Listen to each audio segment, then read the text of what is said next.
আমাদের না দিয়ে চলে গেল।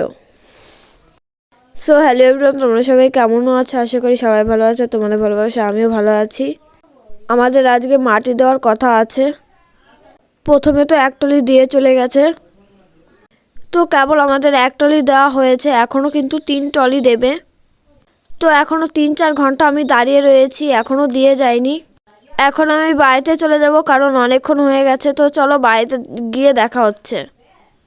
এদিকে তো বাড়িতে চলে এলাম, দেখি মা রান্না করছে। এখন তো আমাদের খাওয়া দাওয়া কমপ্লিট হয়ে গেছে, এখন যাচ্ছি দেখি বাদবাকি মাটি দেওয়া হয়েছে কিনা। এইদিকে তো এসে দেখি এখনও দেওয়া হয়নি। তো একটা বস্তা আমরা ভরেছি, আর ভেবেছিলাম যে আমাদের দেবে না। তো দেখি না, গাড়িটা ঘোরাতে গিয়েছিল, ঘুরিয়ে টুরিয়ে এদিকে আমাদের ঠিক দিতে চলে এসছে। এইটা কিন্তু আমাদের ভুল ভাবনা ছিল। তো এনারা দেখো কি সুন্দর গাড়ি থেকে মাটিটা নামায়। আমাদের কিন্তু 4 টলি নেওয়ার কথা আছে, এখন কেবল 2 টলি দিয়ে গেল। এখন তো নামানো কমপ্লিট। তো কিছুক্ষণ পর আবার আর এক টলি দিতে চলে এসছে আমাদের। মোটমাট হয়ে গেল 3 টলি। তো 3 টলি পর মা বলল যে পরে আবার যদি লাগে তাহলে নেবে। তো আমার যেহেতু ক্যামেরাম্যান নেই, তার জন্য তোমাদের দেখাতে পারলাম না আমি কি কাজ করেছি। এখন বাজে 2:45। এইদিকে তো আমি বাড়িতে চলে এলাম, মা এখনও ওইখানে রয়েছে।